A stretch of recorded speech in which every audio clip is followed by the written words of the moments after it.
They're amino acids. Remember, all amino acids have an amine group, central carbon, and then carboxylic acid. You can see that they both have that. So these are two amino acids, and there are others. There are a total of 20 different types of amino acids.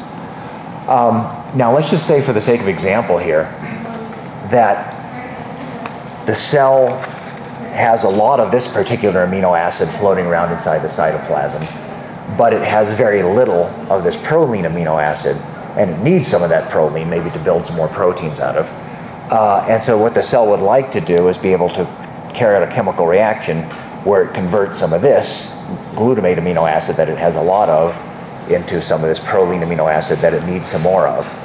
And from what I've discussed so far, you might say, okay, well, there's probably an enzyme that does that. And usually enzymes in these diagrams are shown as an arrow.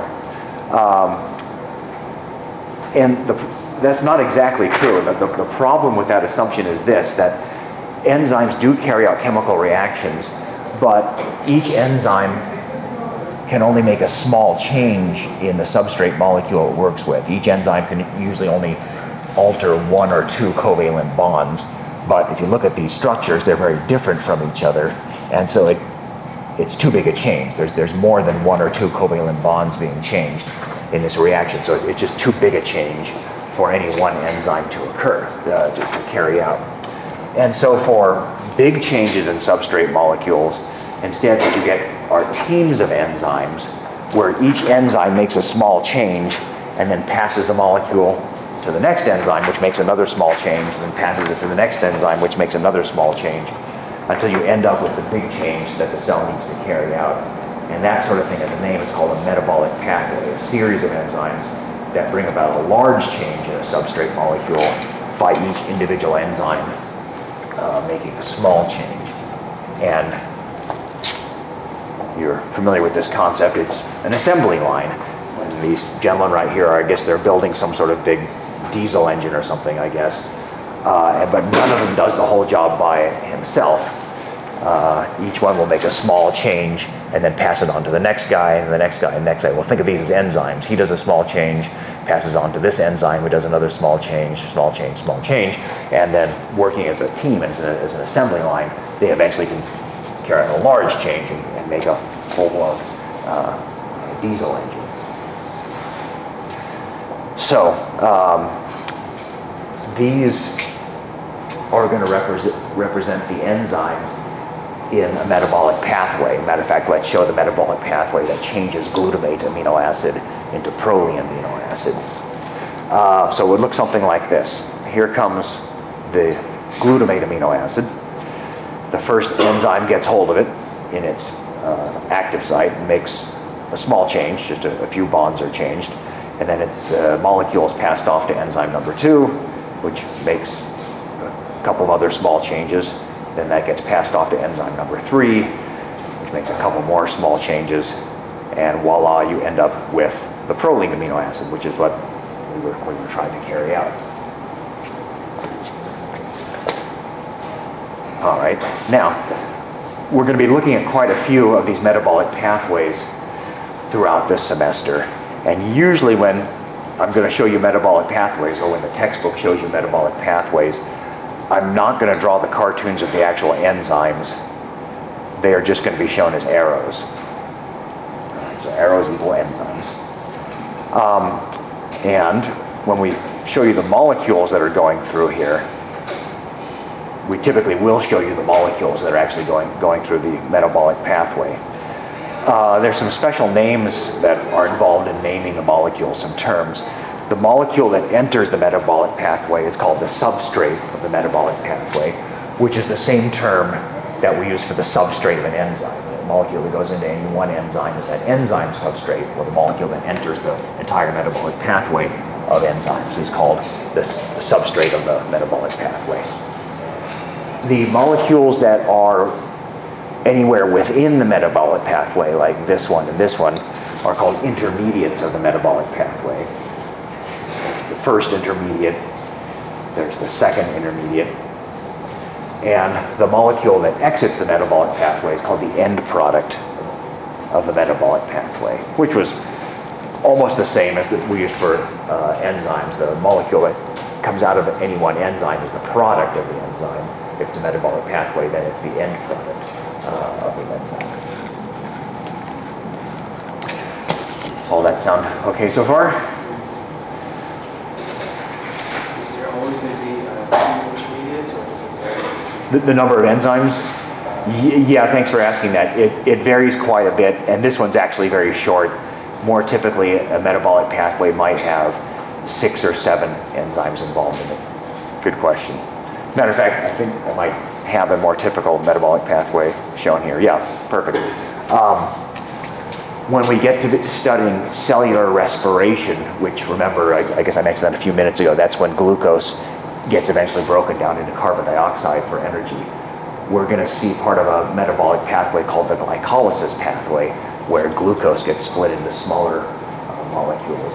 And this is not the entire glycolysis metabolic pathway, but just part of it. But I just wanted to show it to you. And you don't have to memorize any of the molecules I'm going to be showing you just yet. And you don't have to memorize the enzyme names.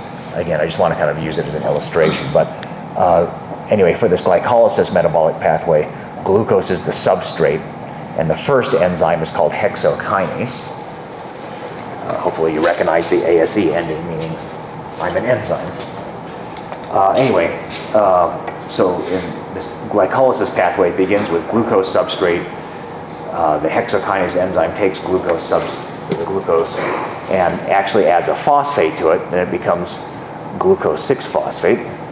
And then glucose 6-phosphate is grabbed by this phosphoglucoisomerase enzyme and gets changed into fructose 6-phosphate. There it is. And then another enzyme adds another phosphate to it, and you get fructose 1,6-diphosphate. Bisphosphate, diphosphate, same thing. And then another enzyme called aldolase grabs the fructose 1,6-diphosphate and splits it into 2 3-carbon molecules, one of which is glyceraldehyde 3-phosphate and dihydroxyacetone phosphate. So again, please don't write any of that down, but I'm just using it to illustrate a metabolic pathway. And this is not even the end of glycolysis. I guess there were about 5 or 6 enzymes I've shown you so far, and then there's going to be actually another 5 or 6 enzymes which grab these molecules now and do a bunch of changes, further changes on them. So yeah, metabolic pathways can be fairly large. This process takes place where? This one takes place in the cytoplasm of the cell. Some of these metabolic pathways take place inside organelles. Like when we talk about cellular respiration some further reactions of these molecules take place inside the mitochondria. When we talked about the smooth endoplasmic reticulum, there are metabolic pathways in there that make lipids, for example. But a lot of them are in the cytoplasm. Okay, excellent question. Now, this one that I just showed you here, in a way, is like an assembly line. We started off with the glucose as the beginning substrate, and then it kept getting changed and moving along in a linear fashion. Some metabolic pathways are called cycles, and they are circular metabolic pathways. Here's one called the Krebs cycle. The red arrows are the enzymes, and all the molecules you see between the enzymes are the intermediates of the pathway, like alpha-ketoglutarate and succinyl coenzyme A. Now, at first, that may strike you as a bit wacky. You know, in factories, you've never heard of a circular assembly line. You know, what good would that possibly be? Well, molecules come into it and spin around and then get spun off in a changed form. Maybe think of it like a blender. You put stuff into the blender, the things move around and get changed as they move around, but eventually they come out of the blender. That's what these do. What happens is something called acetyl-CoA comes into the Krebs cycle, and it moves through the cycle several times, getting changed slightly as it goes around, and eventually it gets spun off as a carbon dioxide here and a carbon dioxide there.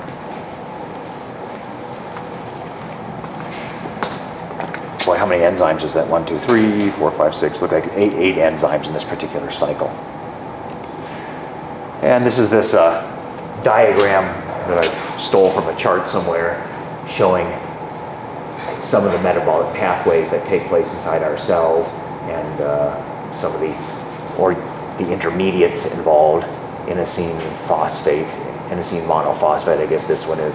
I have no idea what any of these molecules are, but they are all intermediates and pathways, and all the arrows are enzymes. Let's see. There's a bigger picture of the chart, and yeah, metabolism is a crazy field. Take a biochemistry course. It's really nothing. Sometimes it's nothing except metabolic pathways. Let's see. Well, you can see a lot of the metabolic pathways intersect with each other, like this dihydroxyacetone phosphate has a lot of metabolic pathways connecting in and out of it. That glycolysis pathway that I showed you a moment ago is like the main freeway going through Los Angeles. It's sort of the central metabolic pathway of cells' metabolisms, and a lot of the other pathways spin off like smaller highways going in and out of the main highway.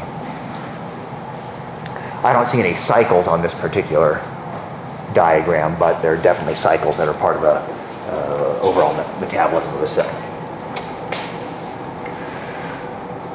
All right. Let's see.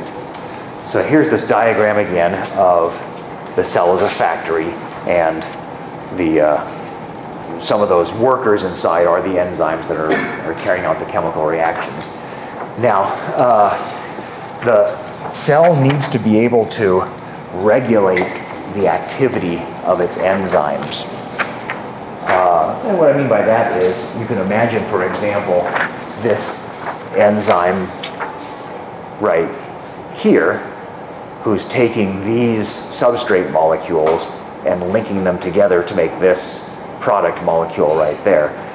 If that enzyme was being too active, in other words, it was making too much of this product, more than the cell needed, that would be wasteful. The cell doesn't need that product, and plus it's using up these valuable resources, whatever these molecules are right there. So we would like to slow down that enzyme. And conversely, if the cell needs more of these purple product molecules right here, we would like to speed up